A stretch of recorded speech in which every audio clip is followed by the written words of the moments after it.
My husband looked at me across a table I had set with my own hands, and he said the words that ended my marriage before I even understood what was happening. It's time to tell the truth. His sister slid an envelope toward me, and I watched my mother-in-law rise from her chair like a judge, preparing to deliver a sentence. "Pack your things," she said. "You don't belong in this family anymore." My son slid under the table, hiding from people he had called family his whole life. Then the doorbell rang. Nobody moved to answer it, and I still didn't know what was inside that envelope. "I want to go back 6 hours, because I need you to understand how a Tuesday dinner became the night my whole life cracked open. My name is Joanna Franklin. Adi, I'm 43 years old, a charge nurse at a hospital in Springfield, Illinois. And I have spent 17 years married to a man named Mitchell Franklin. Mitchell owns a small construction company, the kind that survives on referrals and handshake deals.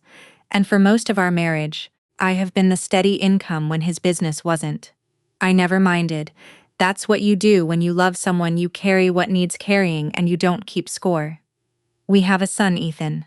He's 8. He has Mitchell's stubborn chin and my habit of asking questions before he's ready to hear the answers.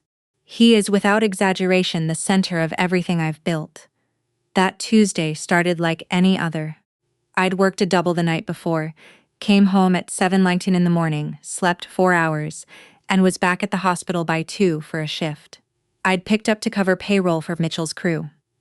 His company was going through a rough patch again, and I didn't ask questions about it anymore. I just filled the gaps. That's who I'd been for 17 years. My phone rang around 4:30. "Mitchell. Mom wants everyone there early tonight," he said. Something in his voice made me stop mid-step in the hallway outside the break room. It wasn't the words. It was the flatness underneath them, like he was reading off a script someone else had written. "Everything okay?" I asked. "Yeah, just come straight from work. Bring Ethan." He hung up before I could ask anything else. I stood there for a second, staring at the phone, telling myself it was nothing. Linda, my mother-in-law, was always summoning people for one thing or another. A birthday, a church fundraiser, some new complaint about the neighbors. I told myself this was just Tuesday. But some part of me, the part that has spent 2 decades reading vital signs and knowing when something underneath a calm face is wrong, didn't believe it. I picked up Ethan from his after-school program. He climbed into the back seat with his backpack and his half-finished worksheet on multiplication tables, chattering about a kid named Tyler, who'd gotten sent to the principal's office. I listened with half my attention, the other half still turning over the sound of Mitchell's voice. Linda's house sits at the end of a cul-de-sac in a neighborhood that hasn't changed in 30 years. The same brick ranch houses, the same maple trees, dropping the same leaves every October. I've been walking through that front door for 17 years and I know the creak of the third porch step, the smell of her lemon polish on the banister, the exact place the screen door sticks in humid weather. That evening, none of it felt familiar. The porch light was on, but the house felt cold in a way that had nothing to do with the thermostat. Rachel's car was already in the driveway, parked at an angle, like she'd pulled in fast. Mitchell's truck sat behind it. I remember thinking everyone's already here, and feeling my stomach tighten before I even had a reason. Inside the table was set for 5 plates and napkins arranged with a precision Linda usually reserved for holidays. Rachel stood near the kitchen island, arms crossed, not looking at me. Linda was at the stove, stirring something that didn't need stirring. Mitchell sat at the head of the table already, which was unusual. He was never the first one seated. Nobody said hello. Nobody hugged me. I set my purse down slowly, watching the room, watching the way Ethan hesitated in the doorway before coming to stand beside me, instead of running off to find his cousins the way he normally did. Even an 8-year-old could feel it. The air had a texture to it, something heavy and rehearsed, like everyone in that room had already agreed on something without me, and we sat down to eat, and for the first few minutes, nobody spoke. Forks against plates, the hum of the refrigerator. Rachel's eyes kept flicking toward Mitchell like she was waiting for a cue. Then he set down his fork. "Joanna," he said, and his voice had that same flatness from the phone call. "It's time to tell the truth." The room went still. I looked at him genuinely confused, my mind racing through every possible thing he could mean: a financial problem, a mistake at his company, something about his health.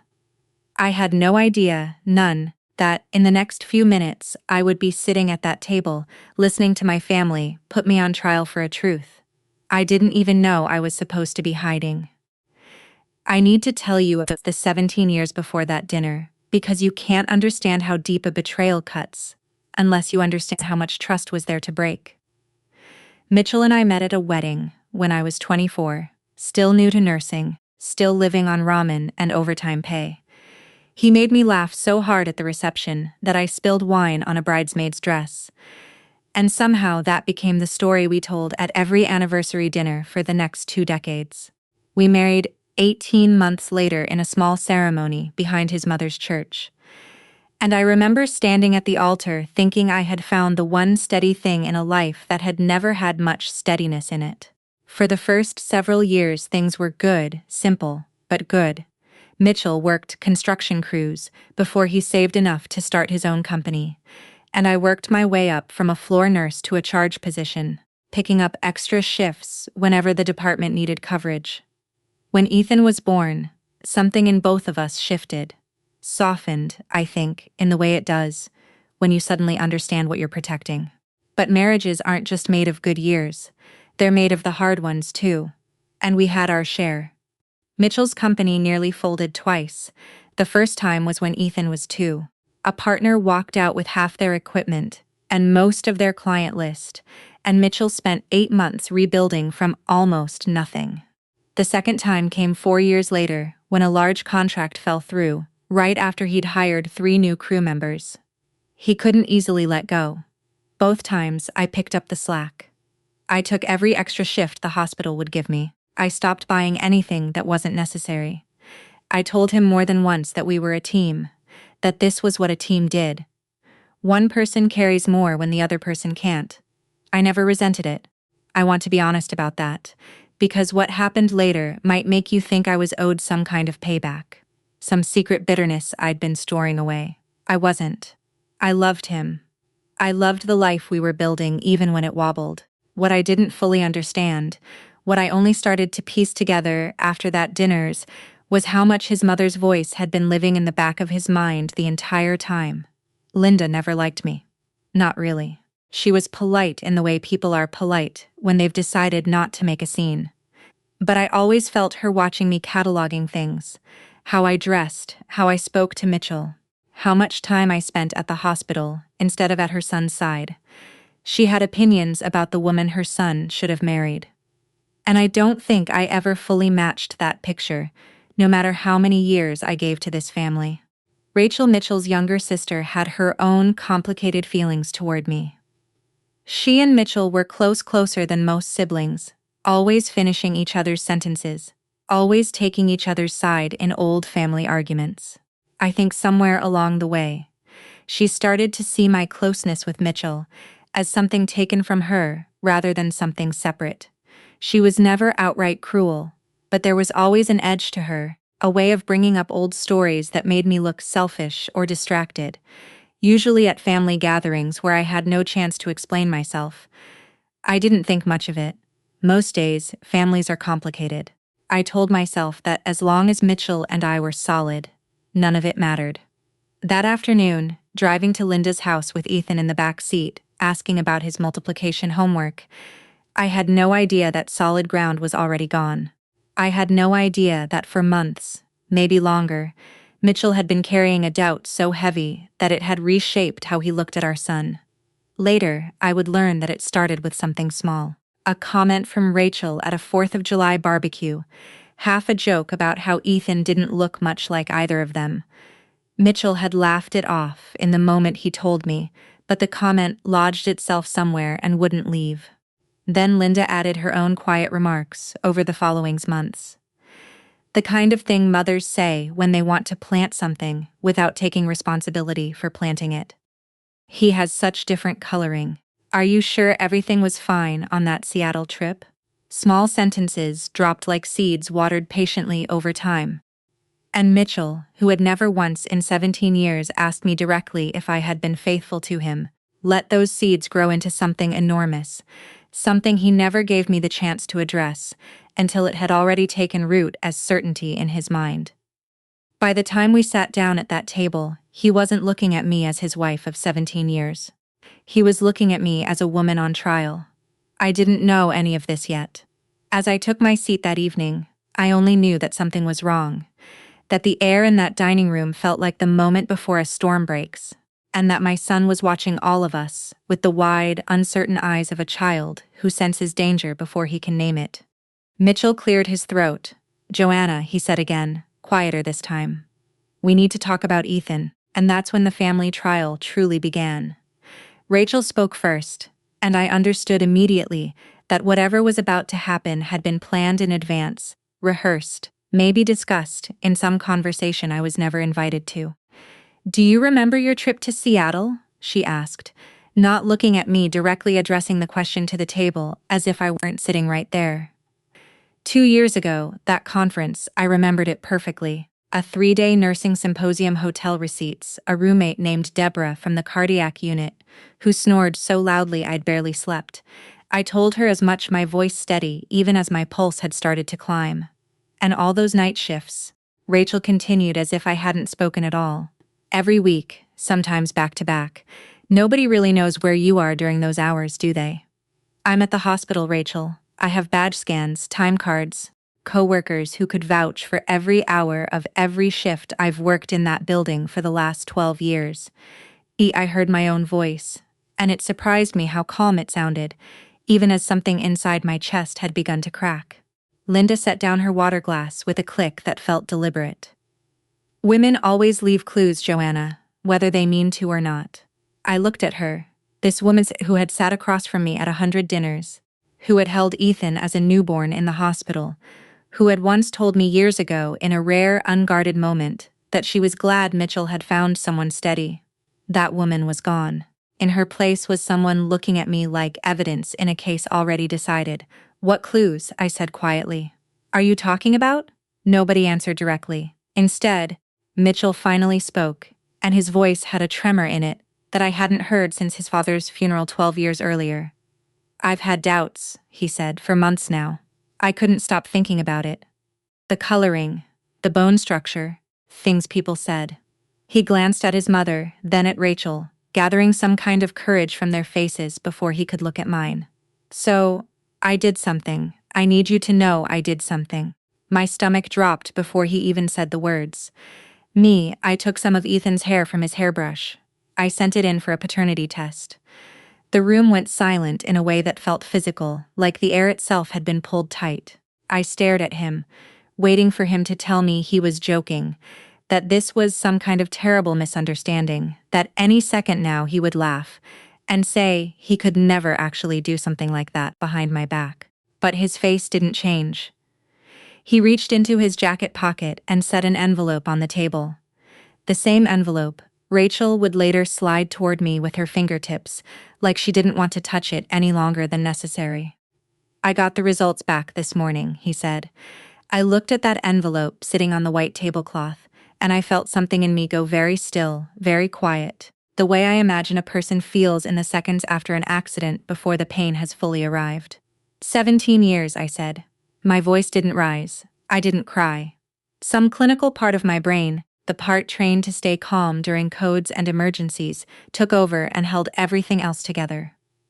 17 years, Mitchell, and you never once asked me. You went behind my back. You took our son's hair without telling me.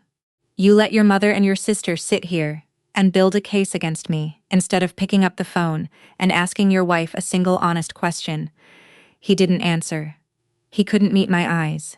I turned to Ethan, who had gone very quiet beside me, his small hands gripping the edge of the table, his eyes darting between the adults like he was trying to solve a puzzle that terrified him. I reached over and pulled him against my side, and I felt him trembling. "It's okay, baby," I whispered, though nothing about that moment was okay. There, Linda's voice cut through the quiet. "We'll take care of the boy, Joanna. Whatever happens here, Ethan is still a Franklin. He belongs with this family." Something in me that had been bending for the last several minutes finally straightened. "You will never take my son," I said, and for the first time since I'd walked through that door, my voice carried an edge sharp enough to make Linda blink. Not you, not Rachel, not even Mitchell. Not like this. Not with an envelope and a rehearsed speech and a table set for everyone except me. Nobody spoke after that. Rachel looked down at her plate. Mitchell's shoulders had curled inward, like a man realized too late the size of what he'd done. Linda's mouth tightened, but she said nothing more. That's when the doorbell rang for the second time. I hadn't even registered the first ring. I realized now it must have sounded sometime during Mitchell's confession, swallowed by the roaring in my own ears.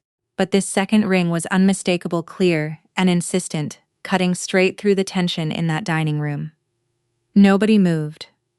Mitchell glanced toward the hallway, then back at the envelope on the table, as if the doorbell were a smaller problem than the one currently unfolding in front of him. Rachel stared at her lap. Linda's eyes flicked toward the window, toward the porch light, glowing faintly through the curtains, but she made no move to rise either.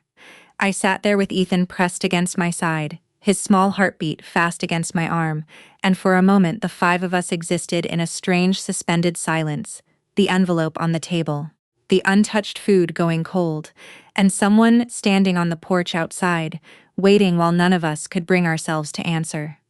The bell rang a third time, longer now, more insistent, and finally Mitchell pushed his chair back, with a scrape that seemed too loud for the silence we'd all been sitting in.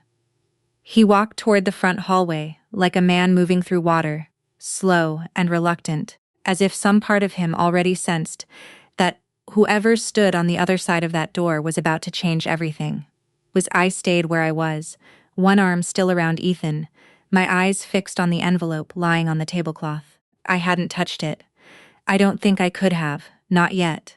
Some part of me was still waiting for someone to tell me. This was a mistake, a nightmare I would wake from in my own bed with Mitchell breathing quietly beside me. I heard the front door open, a pause, then Mitchell's voice confused. "Can I help you?" "I'm looking for the Franklin family." A man's voice answered, low and steady with the particular calm of someone used to delivering serious news. "I'm sorry to come so late." This couldn't wait. I knew that voice before I even saw his face. Dr. Samuel Carter stepped into the doorway behind Mitchell a moment later, and something in my chest lurched. Not fear this time, but a strange, disorienting flicker of recognition, like running into a face from a dream in the middle of ordinary life. He looked older than I remembered, more gray in his hair, deeper lines around his eyes, but I would have known him anywhere.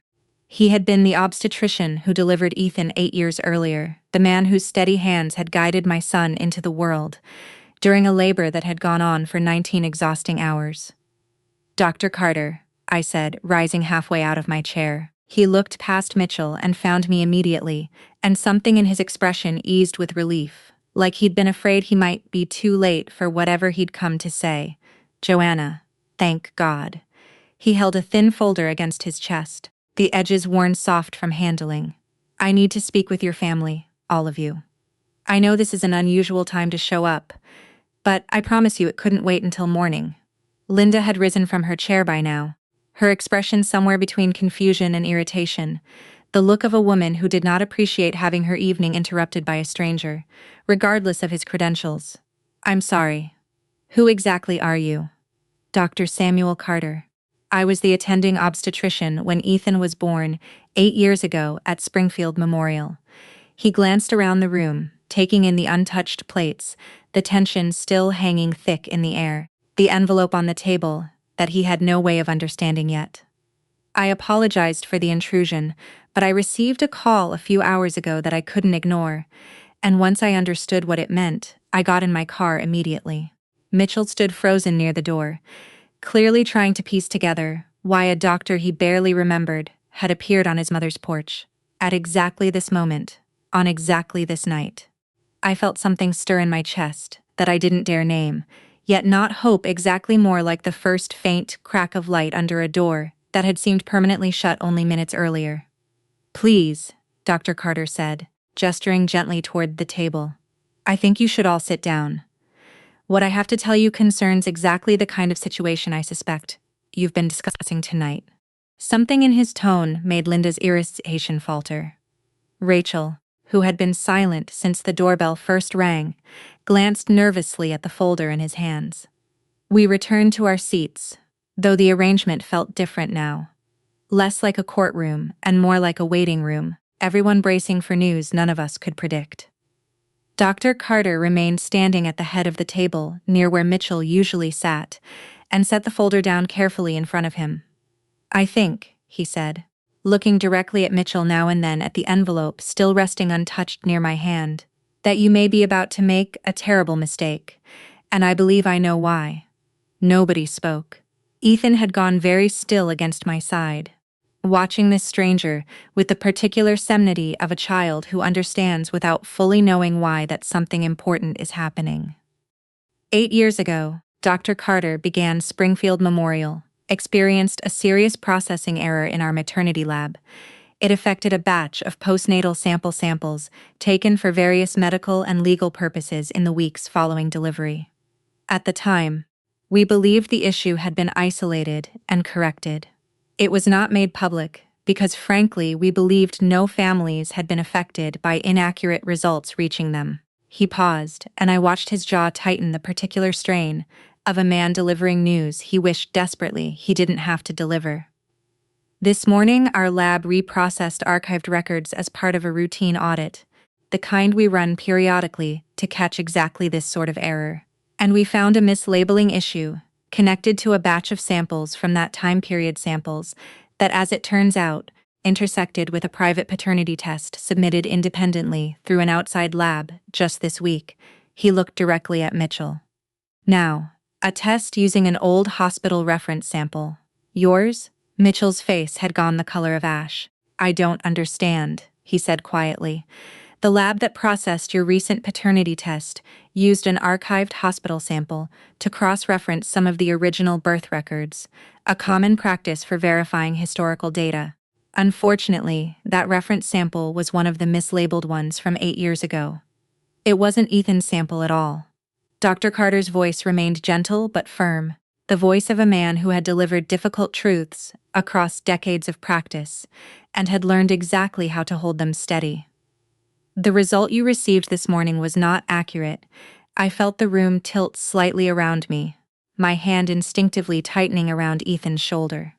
"As soon as I was notified," Dr. Carter continued, "I pulled the original hospital records myself. I've spent the last several hours personally overseeing a new verified test, using freshly drawn samples, and a chain of custody I supervised directly, specifically because I recognized your family's name and understood the severity of what might already be unfolding tonight." He opened the folder. "I have the results here." The room had gone so quiet I could hear the refrigerator humming in the kitchen, the faint tick of the clock above the stove, my own pulse loud in my ears. Mitchell stared at the folder like it might detonate. Linda had both hands pressed flat against the table as if bracing herself. Rachel hadn't moved at all. I looked at Dr. Carter, this man who had once placed my newborn son into my arms, and told me, "You did wonderfully, Joanna," and I felt something between terror and fragile, disbelieving hope rising in my chest. "Tell us," I said quietly. "Please." Dr. Carter opened the folder slowly.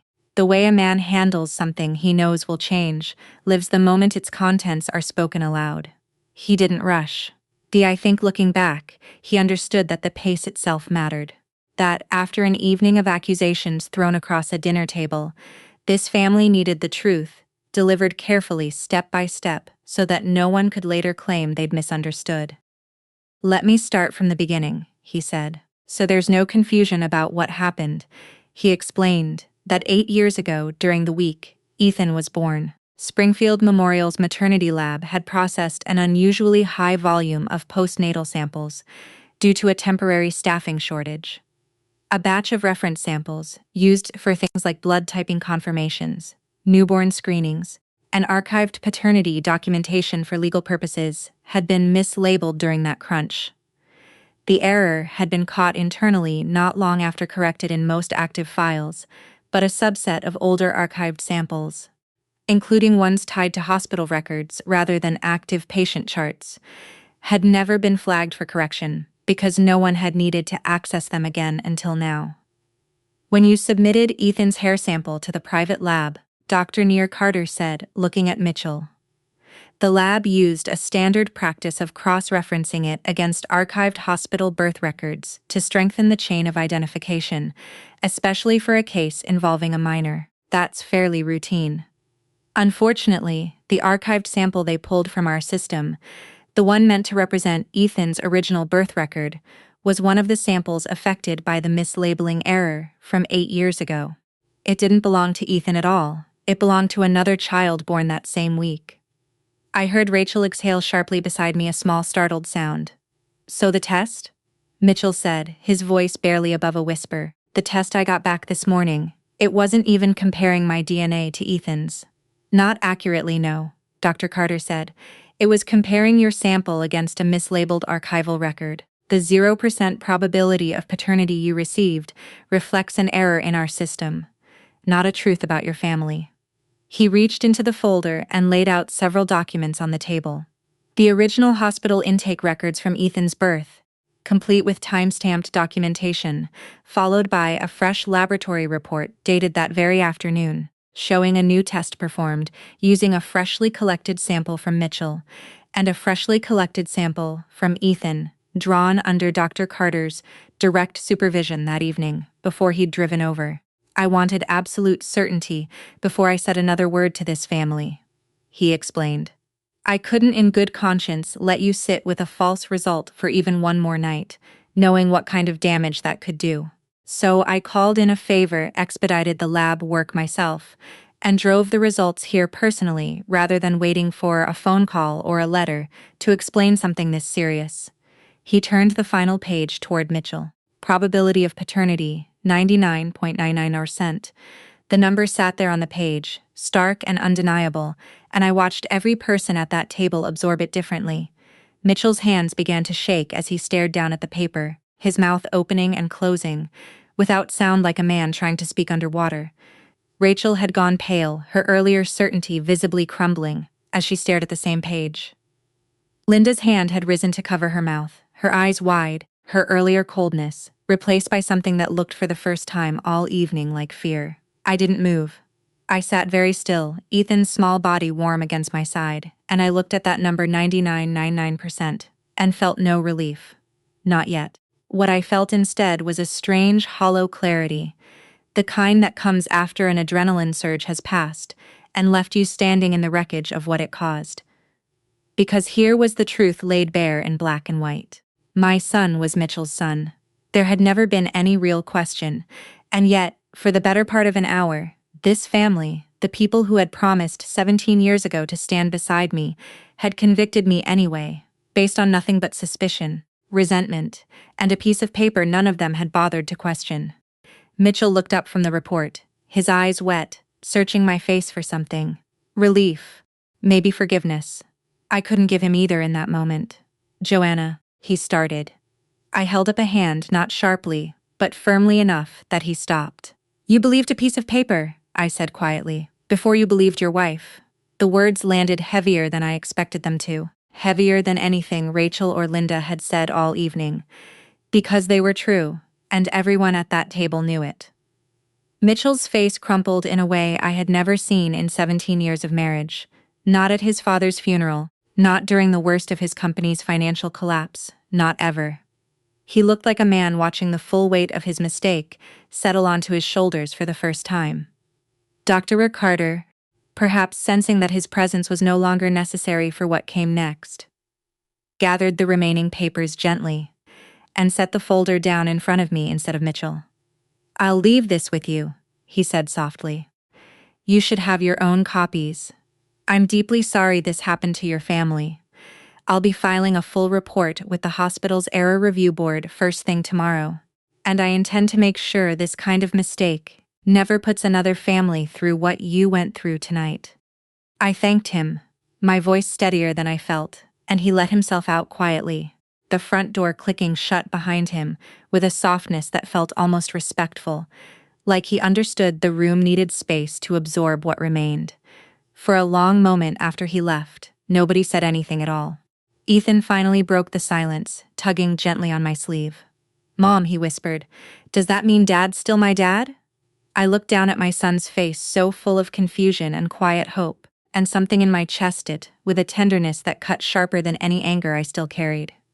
"Yes, baby," I said softly, he always was.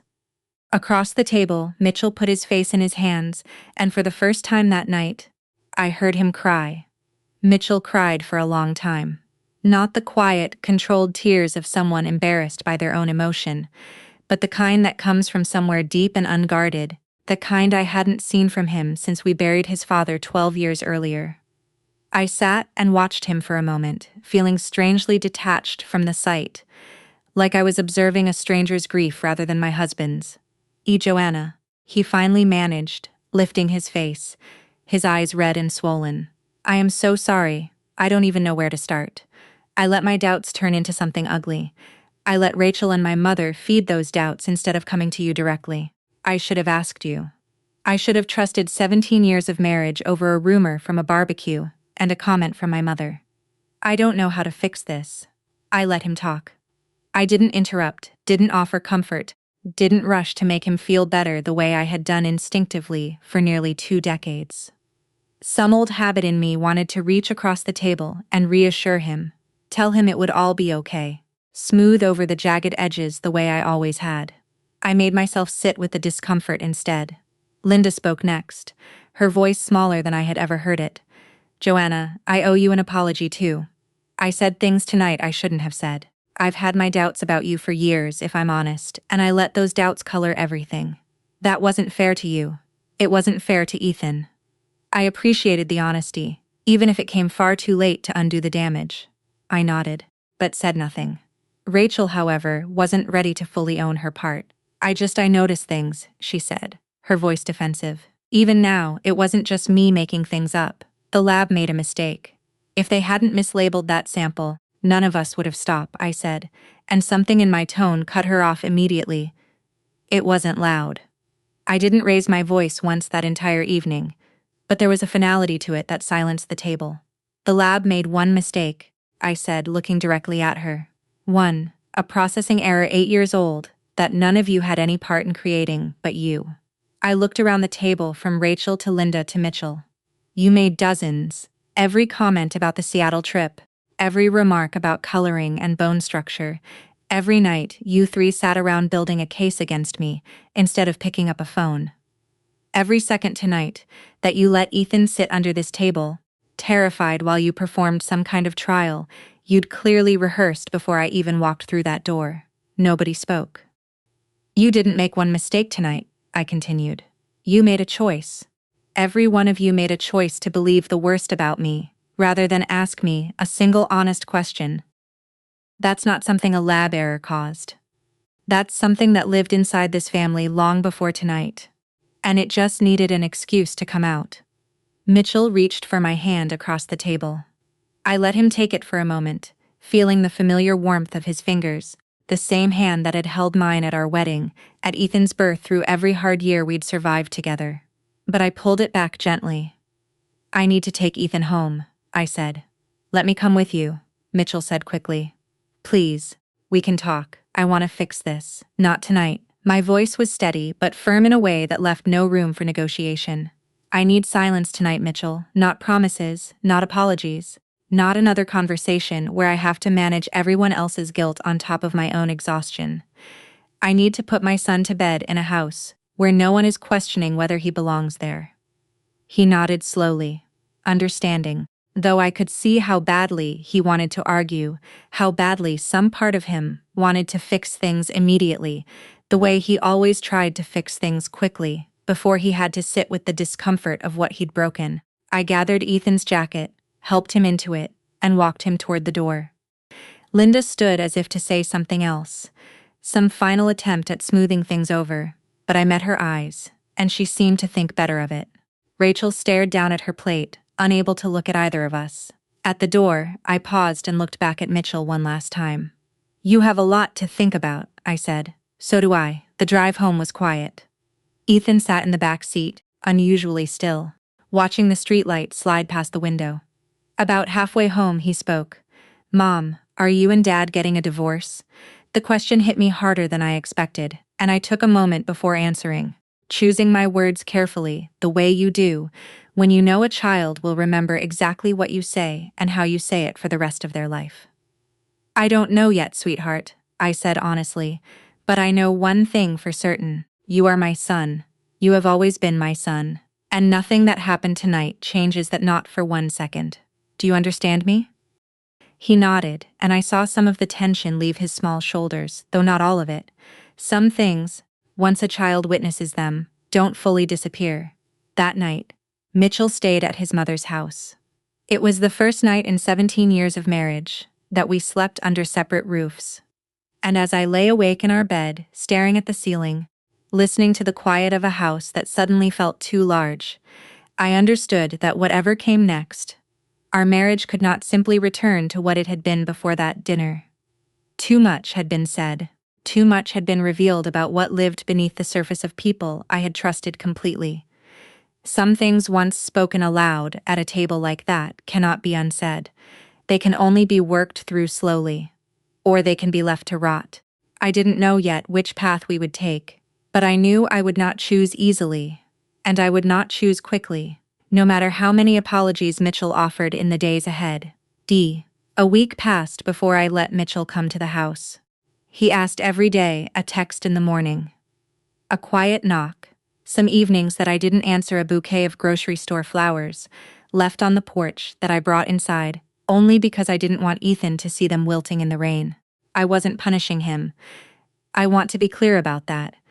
I simply needed time to figure out whether the man who had shared my bed for 17 years was still someone I recognized, or whether that dinner had revealed a stranger who had been living beside me the whole time, waiting for the right doubt to surface.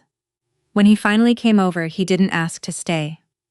He sat across from me at our own kitchen table, a much smaller and quieter version of the one at his mother's house, and he told me he'd started seeing a therapist. Not because Rachel or Linda suggested it, he said, but because he'd spent the week replaying that dinner over and over, trying to understand how a rumor at a barbecue had turned over months into something he'd been willing to act on without ever once asking me directly. I let my mother's voice get louder than yours, he said. For years, honestly, not just about this, about a lot of things. I think I've been doing that since I was a kid, and I never noticed it until I saw what it cost us. I didn't offer easy forgiveness. I told him that. I told him I needed to see change, not hear about it. That 17 years of trust didn't come back because of one good conversation at a kitchen table, no matter how honest it felt in the moment. He nodded and said he understood, and over the following weeks, I watched him actually try. He started setting boundaries with Linda, something I had never once seen him do in all our years together.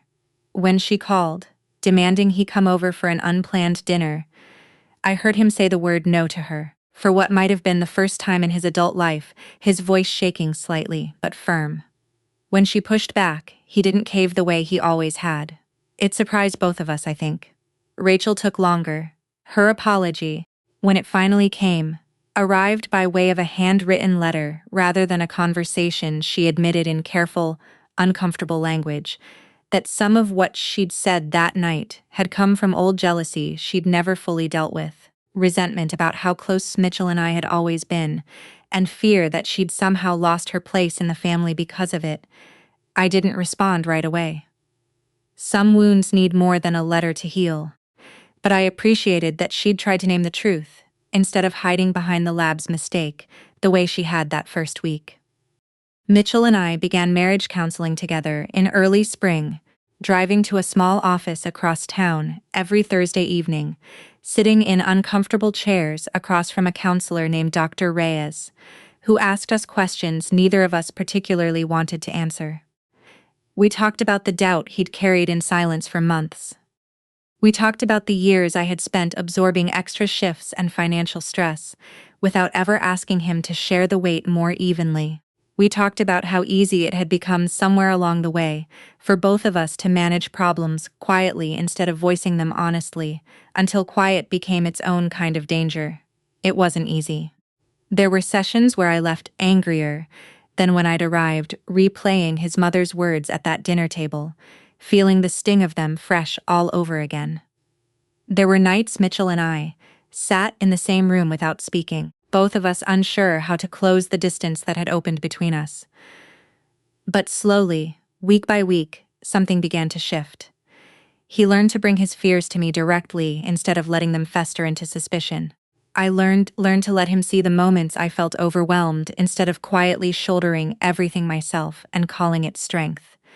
Ethan, for his part, healed the way children often do, gradually, and mostly through small, ordinary moments rather than big conversations. He started laughing more at dinner again. He stopped flinching slightly whenever voices rose in another room, a habit I hadn't even noticed he'd developed until I watched it fade. One evening, months later, he asked if Grandma Linda could come to his school play. And I realized that somewhere in all of this, forgiveness had started finding its own quiet path forward, even for an 8-year-old who had once hidden under a table out of fear. Our family didn't go back to what it was before that night. I don't think it could have. And honestly, I'm not sure I would have wanted it to. What we built instead was something more honest. If slower and harder one, a marriage, where doubt gets spoken aloud instead of buried, where Mitchell no longer lets his mother's voice drown out mine, where Rachel and I are still finding our way towards something resembling trust, one small gesture at a time. I think about that night, often the envelope on the table, the doorbell ringing, while no one moved, the terrifying certainty on every face around me. And I've come to understand something I don't think I ever fully grasped before it happened to me. People think DNA proves who belongs in a family. They're wrong. DNA can prove biology, but trust, the kind that holds a marriage together, the kind that makes a house feel safe for a frightened 8-year-old under a dinner table, that's something we choose every single day. Not once, not with a single grand gesture, but over and over in a thousand small decisions, to believe the people we love instead of the doubts whispered in our ear. I want to know what you would have done in that dining room. Would you have forgiven as quickly as I tried to, or would you have walked out the door the moment that envelope hit the table?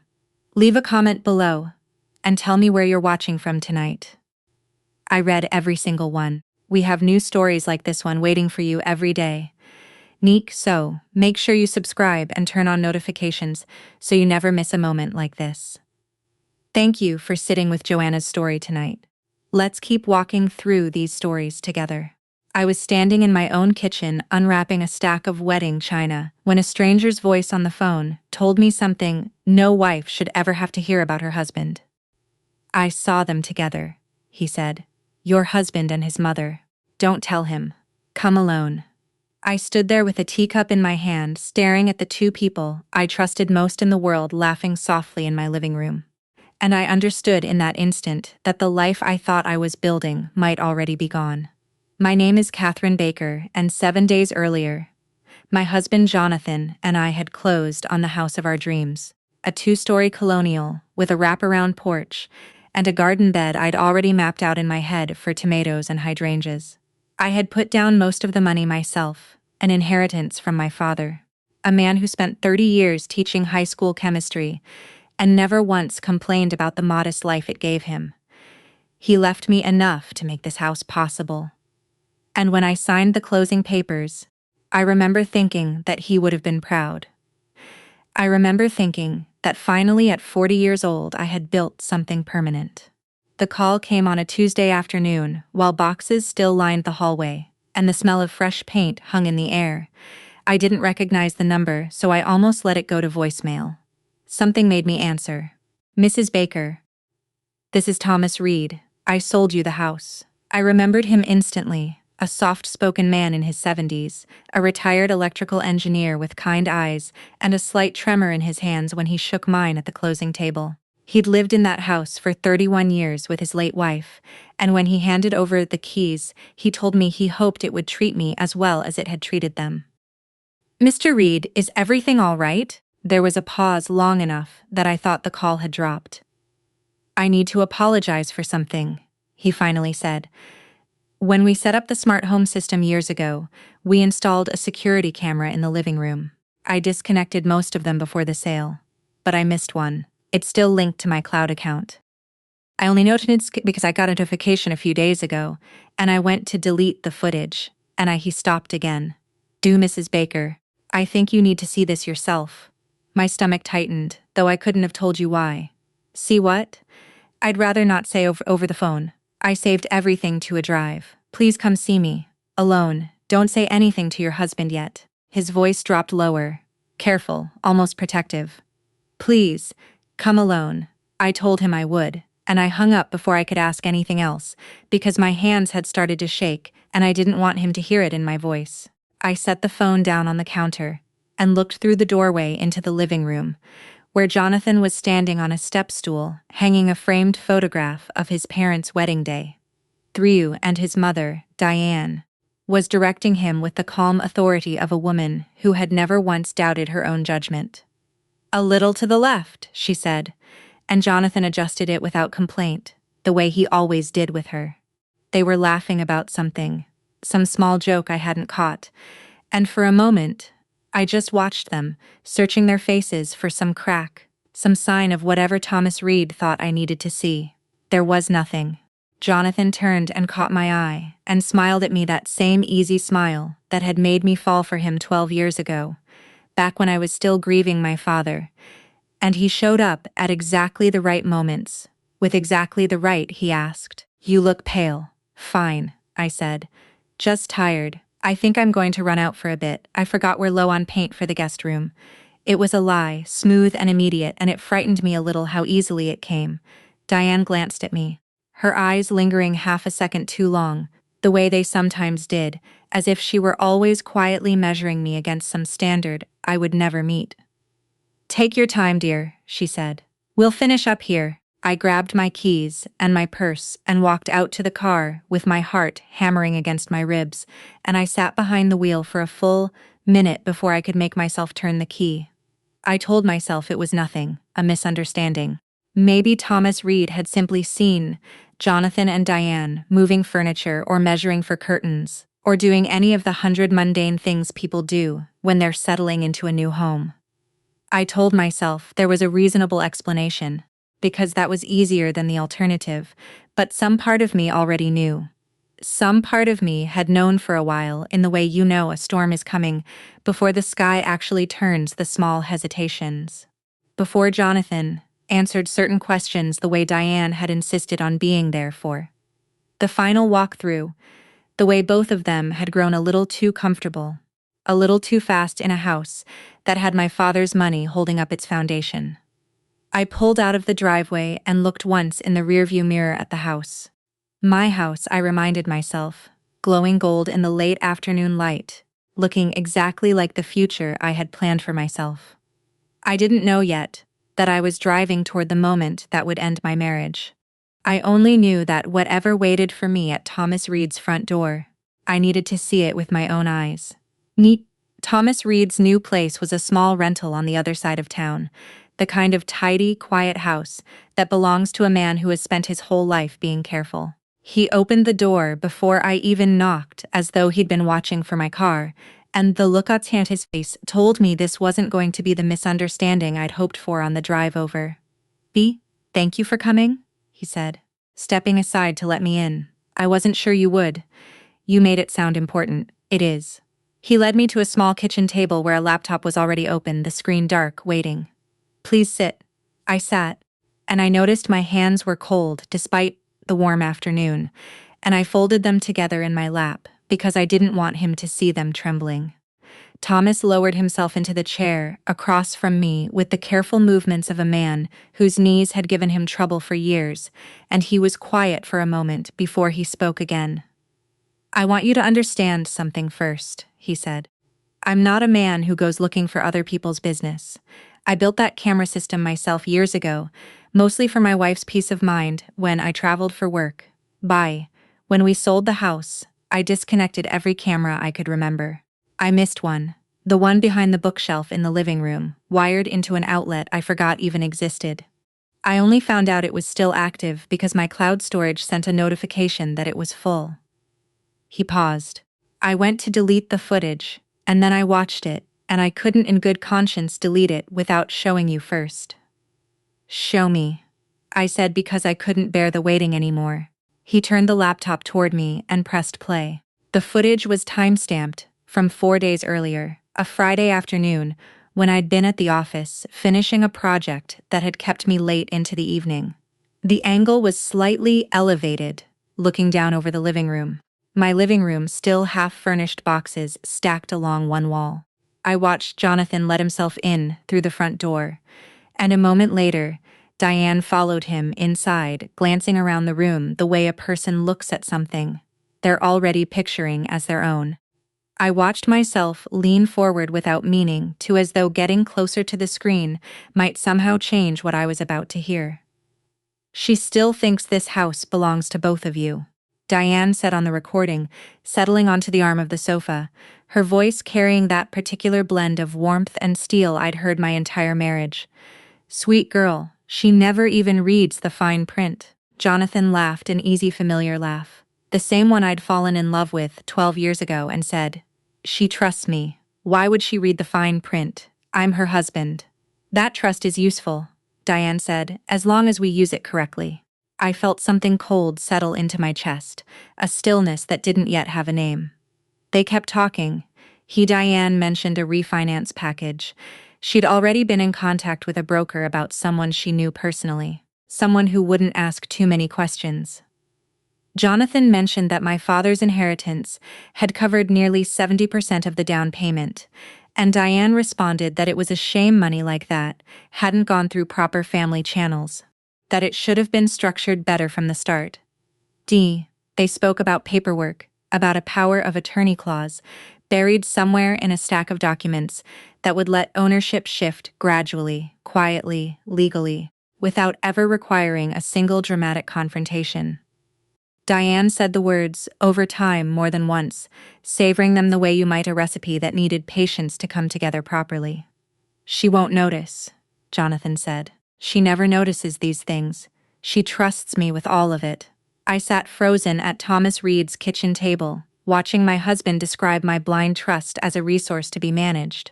And I understood with a clarity that felt almost physical that the man who had held my hand at my father's funeral and the man on that screen were somehow impossibly the same person. The video ran another 6 minutes. I watched all of it.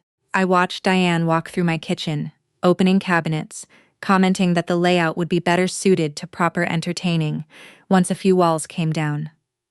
I watched Jonathan nod along to every suggestion, agreeable in the particular way he'd always been agreeable with his mother, a lifelong habit I had once found endearing because it spoke, I thought, of loyalty and love. I understood now that it spoke of something else.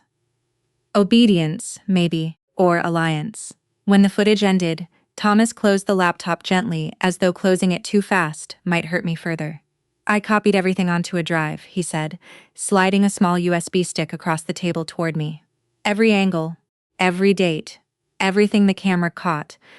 I don't know what's going on in your marriage, Mrs. Baker, and it isn't my place to guess, but a house holds people accountable to nothing except what's documented. I thought you should have this before anyone decides to erase what actually happened inside those walls." I picked up the drive and held it in my palm, small and light, barely the weight of a house key, and yet it felt like it might tip the entire foundation of my life. "Thank you," I said, and my voice came out steadier than I expected. "I don't know how to repay this." "You don't owe me anything," he said. "I sold that house because my wife and I made a home in it, and I'd hate to think of someone taking that same chance away from another family through a lie." He walked me to the door, and just before I stepped out into the fading light, he said one more thing quietly, almost like a warning. "You still have time, Mrs. Baker. Whatever you decide to do, you still have time to do it right." I drove home with the USB drive tucked into my coat pocket, my hand resting over it at every red light, as though it might disappear if I let go. And somewhere on that quiet drive back to the house I had paid for with my father's memory, I made a decision. I wasn't going to confront them. Not yet. Not until I understood exactly how deep this went, and exactly how to make sure it could never happen to me, or to anyone else again. I walked back into my own house that evening and became someone else. Not a different woman, exactly, just a quieter version of myself, one who had learned in the space of a single afternoon that the safest place to keep the truth was behind a closed door in my own chest. How was the paint store? Jonathan asked, not even looking up from the box of kitchen utensils he was unpacking. Busy, I said. I'll go back tomorrow when it's quieter. He nodded satisfied, and that was the end of it. I remember standing in the doorway for a moment, watching him arrange our forks and knives into the drawer organizer I'd bought weeks earlier with such simple happiness, and feeling something strange settle over me. Not rage, not yet, but a kind of cold clarity, like stepping outside on the first frost of the year and finally being able to see your own breath. Over the following days, I did something I had never done in 12 years of marriage. I started watching my husband, the way you watch a stranger. I noticed things I'd always seen but never truly looked at. Jonathan handled every piece of financial paperwork that came through our mailbox, sorting bills and statements with a practiced efficiency I'd once admired, calling it just easier this way whenever I offered to help. I noticed that Diane, who visited nearly every other day under the guise of helping us settle in, always managed to be the one who collected the mail from the box at the end of the driveway before I even got home from work. I noticed the way their conversation would shift the moment I entered a room, not stopping exactly, but softening, rerouting, like water finding a different path around a rock. None of it on its own would have meant anything. Together, it meant everything. 3 days after my visit to Thomas Reed's house, Jonathan came home with a folder of documents and laid them on the dining table with the easy, unbothered manner of a man discussing weekend plans. Refinance paperwork, he said. Nothing exciting, just cleaning up some of the loan terms now that we've closed. Routine stuff. Diane, who happened to be there, she seemed always to happen to be there, reached over and patted my hand.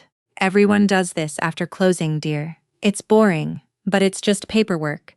You sign a few pages and it's done.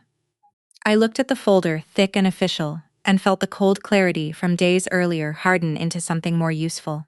A plan. Of course, I said, smiling. Let me look it over when I have a quiet evening. I like to actually read things before I sign. You know how I am.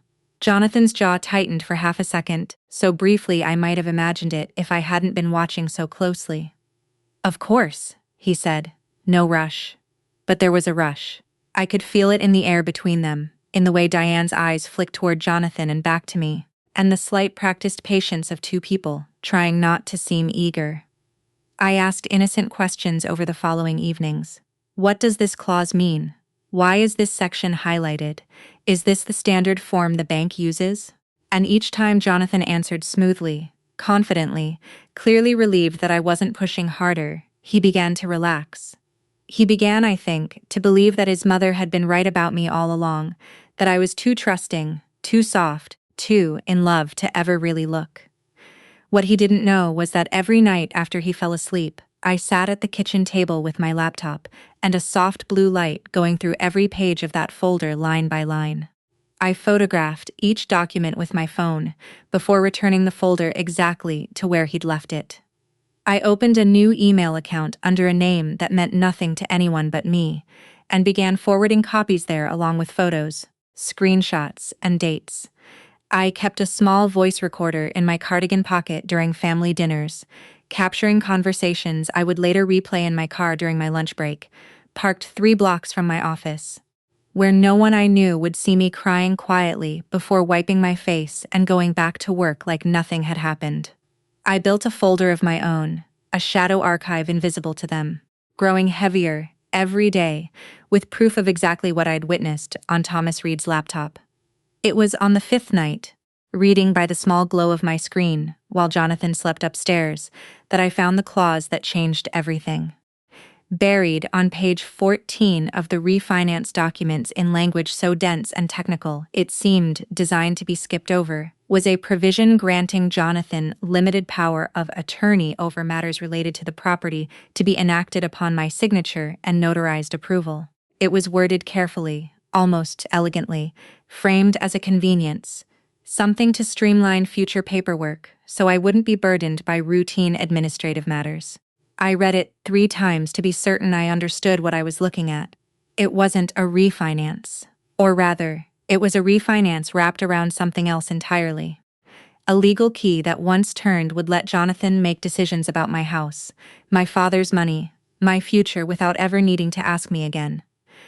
I sat very still in the dark kitchen, listening to the old house settle around me. Its unfamiliar creaks still strange to my ears after only a week of living there.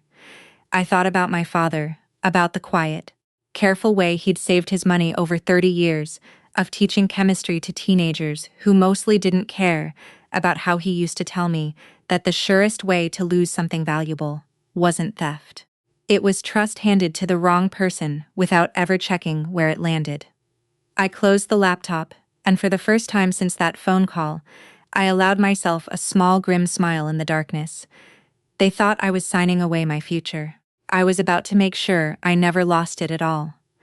I found Michael Grant's name the way most people find lawyers when it's rare to ask anyone they know. A late-night search on my phone in bed with the screen brightness turned all the way down so the light wouldn't wake Jonathan beside me. Real estate attorney. 26 years of practice. Reviews that used words like discreet and thorough. I called his office the next morning from the parking lot of the grocery store.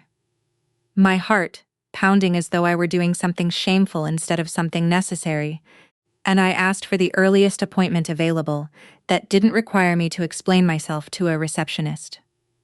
Michael Grant's office was small and unglamorous, tucked above a dry cleaner's on a quiet street, and I liked him immediately for exactly that reason.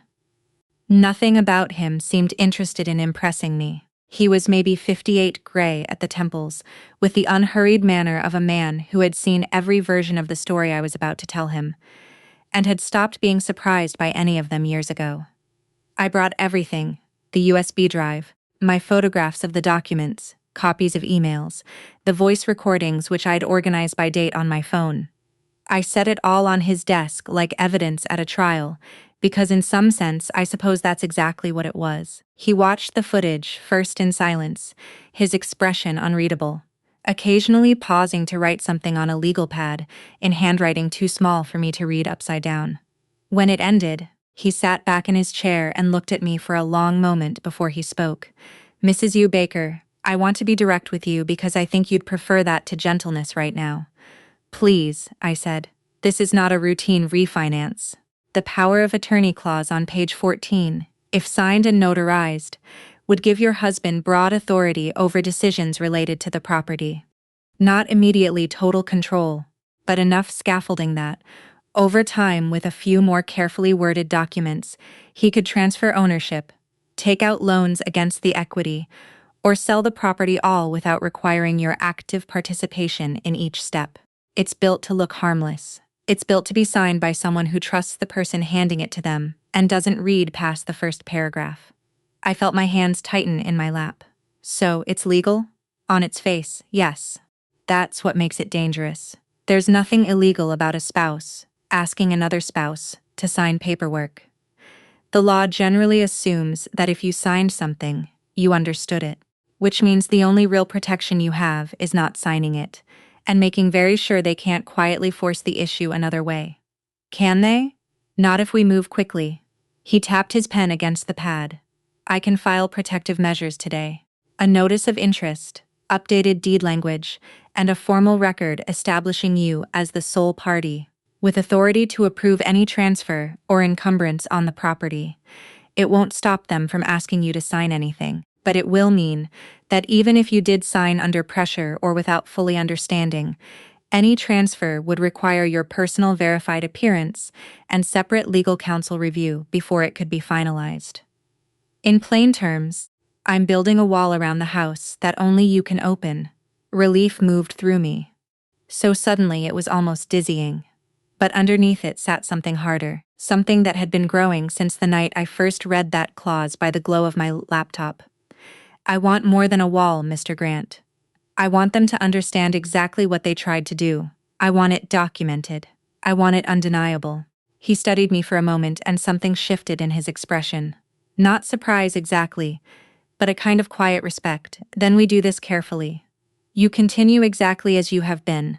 Don't refuse to sign. Don't confront them. Let them believe they're close to finishing what they started. The more comfortable they become, the more they'll say, And the more they say, the stronger your position becomes. In the meantime, I file everything necessary to make sure that no matter what happens at that table, nothing actually transfers without going through me first. I left his office that afternoon with of my own, now carbon copies of every filing he'd promised to submit that week, and I drove home rehearsing quietly the version of myself I needed to keep performing. Grateful wife, trusting wife, a woman slowly, sweetly coming around to signing away a life she didn't yet know was already legally armored against them. It worked better than I expected. Within 2 days, Jonathan's demeanor had shifted from cautious to comfortable. The tightness I'd noticed around his jaw during our first conversation about the paperwork now entirely gone. He began speaking more openly at dinner, mentioning offhand that maybe once things were settled, he'd finally get quotes for that home office he'd always wanted in the basement. Diane, sensing victory the way she seemed to sense everything, began arriving with paint swatches and furniture catalogs, holding them up against my walls with the proprietary confidence of a woman decorating a house she already considered hers. I watched them build their comfort like a house of cards, one relaxed conversation at a time, and I said nothing to disturb it. On a Thursday evening, Diane mentioned almost casually that she knew a notary who could come by the house directly. So much easier than driving somewhere, dear, especially with how busy you've been. I let a beat of hesitation pass, the kind a woman might show when finally letting go of something she'd been holding too tightly, and then I smiled. Monday, I said. Let's do Monday. I'll have the whole weekend to feel settled about it.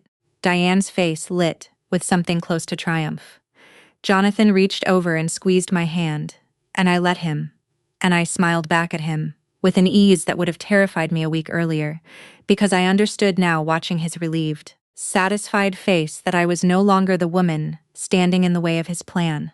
I was the woman closing the trap around it. The days between Thursday and Monday passed strangely stretched thin by a tension only I seemed to feel. In the house, everything looked like happiness. Jonathan hummed while he made coffee in the mornings. Diane arrived nearly every afternoon now, tape measure in hand, murmuring about where a sectional might go once we open up this space a little, as though the walls themselves already belonged to a future she'd already decided on. I let them talk. I let them plan. I poured coffee and nodded at fabric swatches and asked polite questions about square footage. And underneath all of it, I kept my phone recording in my cardigan pocket, kept my eyes open, kept building the case that Michael Grant would later call, with quiet professional understatement, one of the more thorough evidentiary files I've seen from a client who wasn't a lawyer herself. On Friday evening, Jonathan started talking about renovations with an openness he'd never shown before we married. He wanted to knock down the wall between the kitchen and the dining room.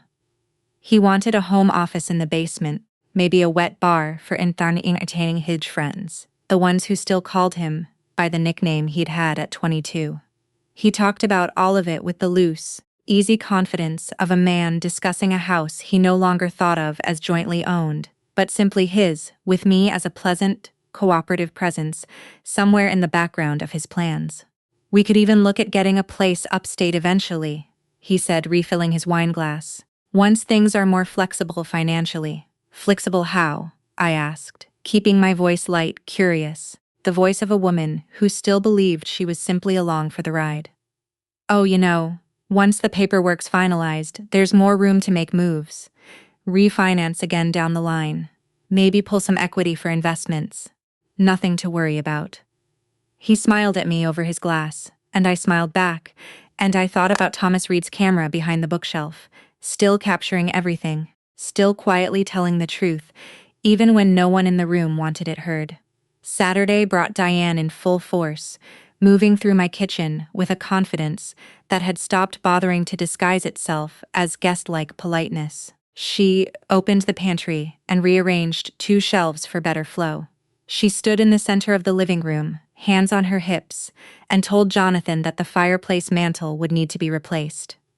Something with real character, not this builder-grade nonsense. The way you'd speak about a house you already owned outright, not one still legally standing in another woman's name, It was Sunday evening, the night before the scheduled signing, that gave me the piece of evidence I hadn't even known I was still missing. Jonathan found me in the kitchen washing the last of the dinner dishes, and he came up behind me, wrapping his arms around my waist in a gesture so familiar, so achingly ordinary, that for one unguarded moment, I nearly forgot everything I knew about him. He kissed the side of my head and murmured low and warm, thinking he was speaking only to me, thinking he was speaking to a woman who trusted him completely. Once everything's transferred, he said, you won't even have to think about any of this again. You'll just wake up one day and it'll all be handled. You won't even realize how it happened. That's the whole point. I want to protect you from having to deal with all this stress. I kept my hands moving in the soapy water, kept my breathing even, and somewhere in my cardigan pocket, the small recorder captured every word. That sounds nice, I said. And I meant it to sound soft, grateful, the voice of a woman being cared for. Only I knew what those words actually were. A full, unguarded confession spoken by a man so certain of his victory that he no longer felt any need for caution. Monday morning, I met Michael Grant one final time before work in the parking lot of a coffee shop, 3 towns away from anywhere either of us was known. He confirmed that every filing was complete. The notice of interest recorded, the deed protections in place, the documentation package assembled and ready to be presented the moment it was needed. He looked at me with the same quiet respect he'd shown since our first meeting. Are you ready for this evening? He asked. I've been ready, I said, since the day I watched that video.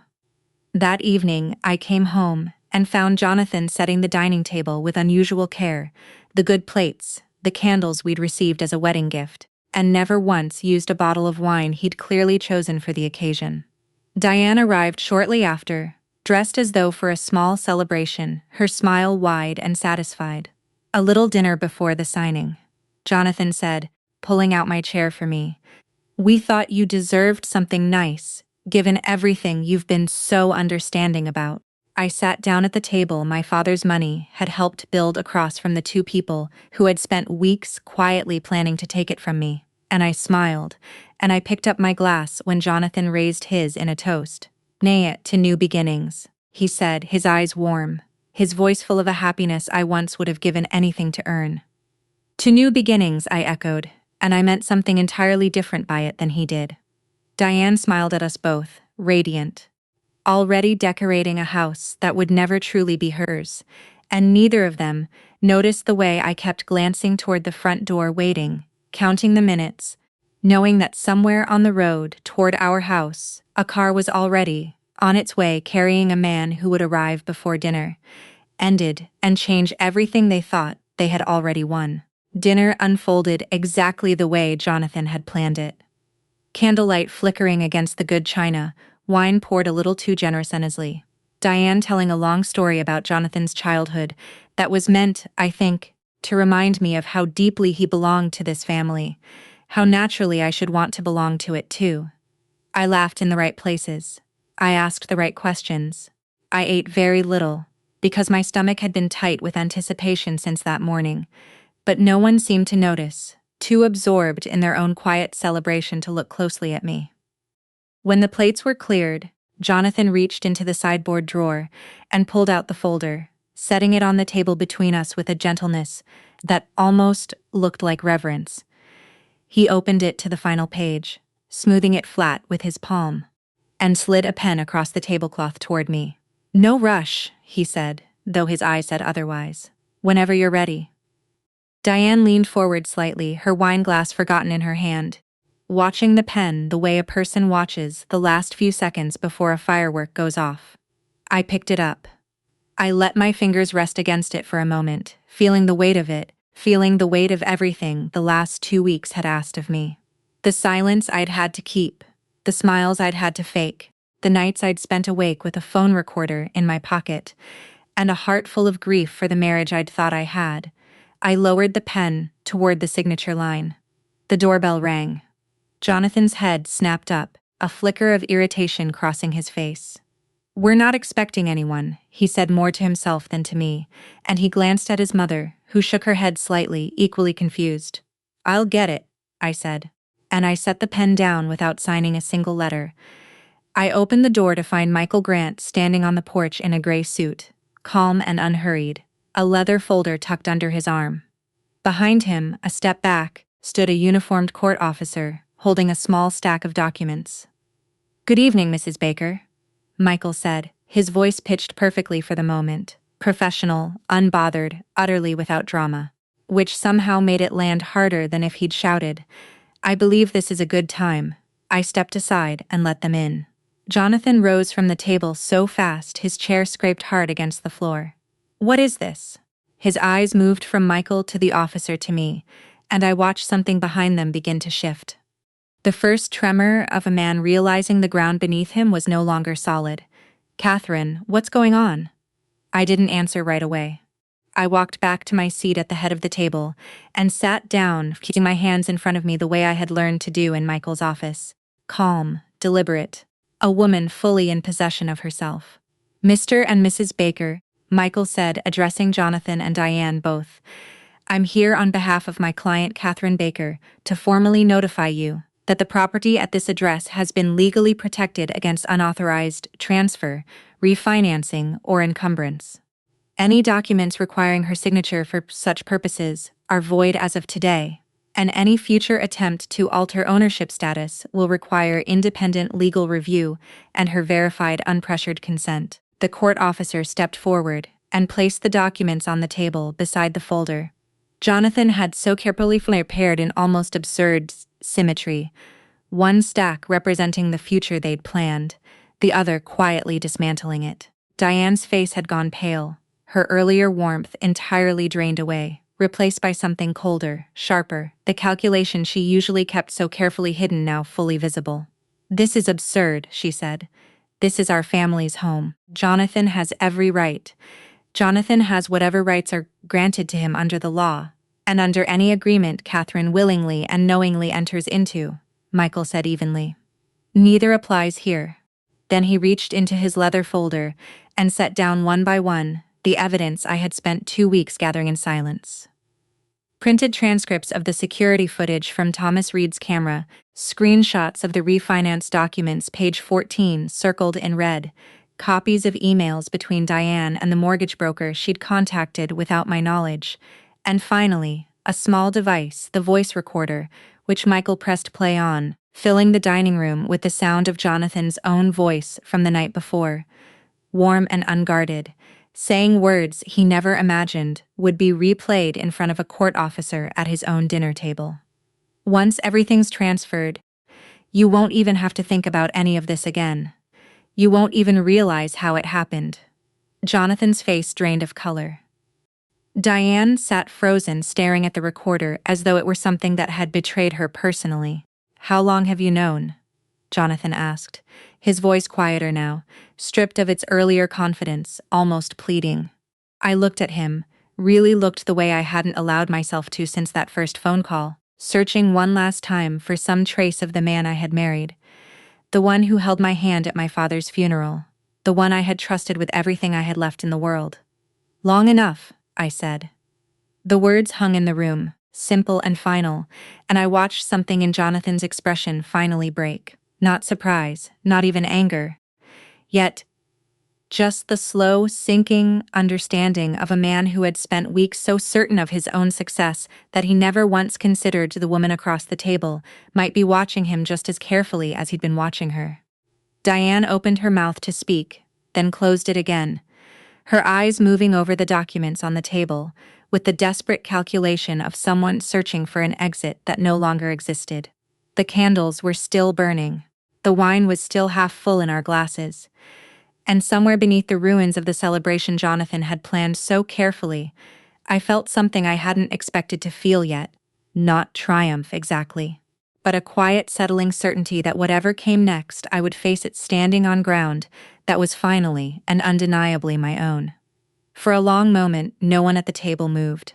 The candles burned lower, wax pooling unevenly against the good china we'd never used before that night, and the silence stretched until Jonathan finally found his voice again, though it came out smaller than I'd ever heard it. "Catherine, this isn't what it looks like. I never meant to take anything from you. I was trying to make things easier for both of us. You've always hated dealing with paperwork, with all the financial stuff. I was just trying to handle it so you wouldn't have to. You were trying to handle it, I repeated quietly, so completely that I would have needed your permission to make decisions about my own house. He had no answer for that. Diane, however, straightened in her chair, composing herself with the same brittle dignity she'd worn at every family gathering I'd ever attended. "This is a misunderstanding born of overcaution," she said, addressing Michael Grant directly, as though she might still negotiate her way out of a room that had already closed around her. "We were simply trying to streamline the family's financial planning. There's no crime in wanting things structured efficiently." Michael didn't raise his voice. He rarely needed to. "Mrs. Baker," he said, using my name deliberately, letting it settle in the room as a correction to whatever version of ownership Diane still imagined for herself. "Efficient financial planning doesn't require concealing intent from the person whose signature you need. Nor does it require characterizing that person's trust as something to, in your son's words, use correctly. I have that on recording as well. Should you like me to play it again?" Diane's mouth pressed into a thin line. She said nothing further. The court officer stepped forward with quiet procedural calm and confirmed what Michael had already explained, that the property remained solely mine, that any financial authority Jonathan may have believed he was gaining through the refinance paperwork had been formally revoked and blocked before it could ever take effect, and that further legal action, should I choose to pursue it, remained entirely available to me. Jonathan's face throughout all of this moved through something like grief, though I found I couldn't fully trust that either, not anymore. Perhaps it was simply the grief of losing what he'd planned. I didn't know, and for the first time in 12 years, I realized I didn't need to know. It wasn't my responsibility to understand him anymore. They left within the hour. Jonathan packed 2 suitcases in near silence, moving through the bedroom we'd shared for barely 2 weeks, with the stiff, careful motions of a man trying to preserve some final shred of composure. Diane waited by the front door, Clear's throat arms crossed, refusing to look at me. Though just before she stepped outside, she turned and said in a voice stripped of all its earlier warmth, "You'll regret this. Family is family, Catherine. You'll learn that the hard way, alone in this house." "I already have a family," I said. "The one my father built for me. And this house is part of what he left me, not something I'm willing to hand over to protect people who were never protecting me back." She didn't respond. The door closed behind them both, and the sound of its quiet, final, ordinary was somehow louder than anything that had happened all evening. I stood alone in the front hallway for a long time after they'd gone, listening to the house settle around me, the way it had on that first, strange night with Thomas Reed's USB drive, sitting heavy in my coat pocket. I walked slowly through each room the way you might walk through a house you were seeing for the first time, though nothing about it had physically changed. The same hardwood floors my father would have run his hand along, admiring the craftsmanship. The same kitchen window that caught the morning light exactly the way I'd imagined when I first saw the listing photos. Beale. The same living room where a small hidden camera behind a bookshelf had quietly, faithfully told the truth when no one else would. It didn't feel like the house had changed. It felt like I finally understood what had been true about it all along, that it was mine fully and completely in a way it had never quite felt before that phone call, before that video, before I learned exactly what I was capable of when everything I loved was threatened. I called Thomas Reed the next morning mostly to thank him again, though I think what I really wanted was simply to hear a kind voice after everything. He was quiet for a moment when I told him how it had ended, and then he said something I've carried with me since. "Houses hold on to the truth longer than people do, Mrs. Baker. I'm just glad this one still had a little truth left to give you." I think about that often now. In the months since how close I came to signing away everything my father worked his whole life to give me, simply because I trusted the wrong smile at the wrong table. I think about how love, real love, doesn't need to be protected through secrecy, through paperwork slipped quietly past someone who trusts you too much to read the fine print. I think about how the truest kind of partnership is built in the open, not behind a mother-in-law's carefully arranged furniture catalogs or a husband's practiced reassurances. I still live in that house. I've since put in the tomato garden I always planned, and some mornings I sit on the porch with my coffee and watch the light move across the yard, and I think about how easily I could have lost all of it. Not just the walls and the windows, but the quiet, hard-won peace of finally trusting my own eyes over anyone else's words. If you were in my position, I wonder what you would have done differently or the same. I'd love to hear your thoughts in the comments below, and to know where in the world you're watching from tonight. We have so many more stories like this one to share with you, so please subscribe so you never miss a moment like this. Thank you for staying with me until the very end. Let's keep walking this road together.